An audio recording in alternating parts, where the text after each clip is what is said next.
आखिर किसकी गलती के कारण हुआ कलयुग का आरंभ? कैसे होगा इसका अंत? कितने साल और धरती पर राज करने वाला है कलयुग?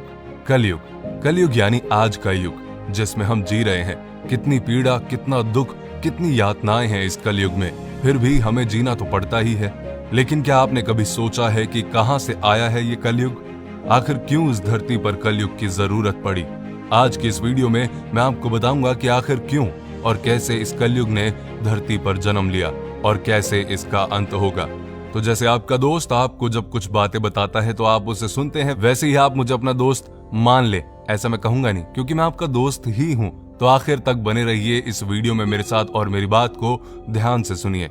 हमारे पुराणों में 4 युगों का वर्णन किया गया है: सतयुग, द्वापर युग, त्रेता युग और कलयुग। कलयुग चौथा और आखिरी युग है। शास्त्रों में बताया गया है कि कलयुग के अंत में जब कलयुग अपनी चरम सीमा पर पहुंच जाएगा, तब भगवान विष्णु अपने 10वें अवतार कल्कि के रूप में अपने देवदत्त घोड़े पर सवार होकर आएंगे और इस कलयुग का अंत कर देंगे। आखिर कलयुग होगा कैसा?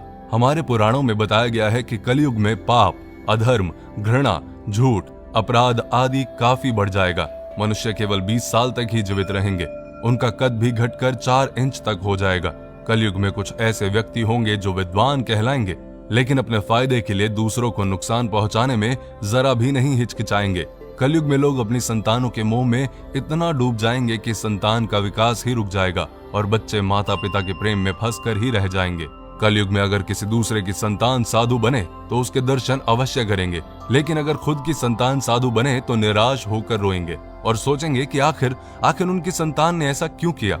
कलयुग में दोगले लोग होंगे जो कहेंगे कुछ और करेंगे कुछ और, अपनी सत्ता का गलत इस्तेमाल करेंगे और मासूम लोगों का शोषण करेंगे। कलयुग के लोग ऐसे होंगे जो अपने पुत्र और पुत्री के विवाह में बहुत धन खर्च करेंगे, लेकिन किसी गरीब को कुछ नहीं देंगे। और इनमें कई बातें हम अपने जीवन में सच होते देख भी रहे हैं। ऐसे में हमारे मन में सवाल उठता है कि आखिर इस कलयुग का आरंभ हुआ कैसे? तो चलिए जानते हैं। कलयुग की शुरुआत भारत के महान गणितज्ञ आर्यभट्ट ने अपनी पुस्तक आर्यभट्टियम में इस बात का उल्लेख किया है कि जब वो 23 साल के थे तब कलयुग का 36वां वर्ष चल रहा था। आंकड़ों के अनुसार आर्यभट्ट का जन्म 476 ईस्वी में हुआ था। गणना की जाए तो कलयुग का आरंभ 3102 ईसा पूर्व में हो चुका था। कलयुग का संबंध महाभारत काल से बताया जाता है। कहा जाता है कि जब महाभारत युद्ध के बाद पांडवों ने कौरवों को हराकर सारा राजपाट जीत लिया था, तब कुछ समय के बाद पांडवों को समझ आ गया कि इन सब चीजों की जरूरत नहीं है। इसीलिए सभी पांडवों की सहमति से युधिष्ठिर ने अपना सारा राजपाट त्याग कर राजा परीक्षित को सौंप दिया और द्रौपदी के साथ सभी पांडव मोक्ष की प्राप्ति के लिए हिमालय की ओर चले गए। बस तभी से कलयुग का आरंभ शुरू हो गया। राजा परीक्षित बड़े ही कुशल और दयालु राजा थे। उनके शासनकाल में उनकी प्रजा को कभी भी कोई दुख या कष्ट नहीं हुआ। एक बार राजा परीक्षित एक नदी के पास से गुजर रहे थे। उन्होंने देखा कि नदी के किनारे एक गाय और बैल आपस में बातचीत कर रहे हैं, लेकिन कलयुग उनको दुखी कर रहा है। राजा परीक्षित ने बैल के रूप में धर्म और गाय के रूप में पृथ्वी को पहचान लिया। कलयुग के द्वारा गाय और बैल के ऊपर होने वाले अत्याचार को राजा परीक्षित सहन नहीं कर पाए और उन्होंने अपनी तलवार निकाली और कलयुग को मारने के लिए आगे बढ़े। राजा परीक्षित का क्रोध देखकर कलयुग कांपने लगा।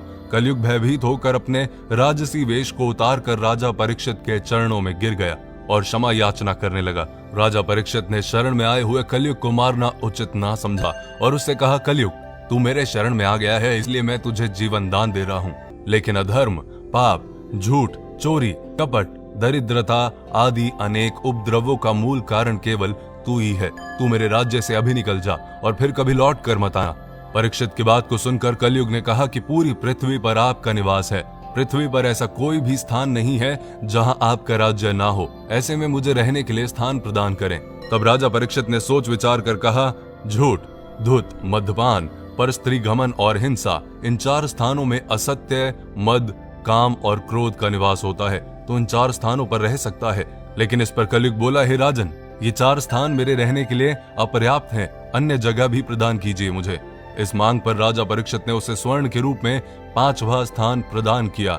स्वर्ण रूपी स्थान मिलते ही कलयुग ने राजा परीक्षित के सोने के मुकुट में वास कर लिया। कलयुग को इन स्थानों के मिल जाने से प्रत्यक्षता तो वहां से चला गया, किंतु कुछ दूर जाने के बाद अदृश्य रूप में वापस आकर राजा परीक्षित के स्वर्ण मुकुट में निवास करने लगा और फिर धीरे धीरे पूरी धरती पर फैल गया। कलयुग का अंत ब्रह्मवैवर्त पुराण में बताया गया है कि जब कलयुग धरती पर अपने 5000 साल पूरे कर लेगा तो गंगा नदी सूखी पड़ जाएगी। जब 10,000 साल पूरे हो जाएंगे तो धरती पर वास करने वाले देवता अपने धाम वापस आ जाएंगे और ये धरती देवता विहीन हो जाएगी। इस धरती पर केवल अधर्म का वास होगा। कोई भी मनुष्य पूजा पाठ नहीं कर पाएगा। रिश्ते तो बस नाम के रह जाएंगे। सब लोगों की बुद्धि भ्रष्ट हो जाएगी जो केवल धन के बारे में ही सोचते रहेंगे। लोग हमेशा अशांत रहेंगे। कोई गुरु का आदर नहीं करेगा। ब्राह्मणों का ज्ञान खत्म हो जाएगा। क्षत्रियों का साहस खत्म हो जाएगा। शोषण करने वाला राजा होगा और प्रजा भी एक दूसरे पर अत्याचार करने से पीछे नहीं हटेगी और एक दूसरे की जान की दुश्मन बन जाएगी और अंत में सब कुछ नष्ट हो जाएगा।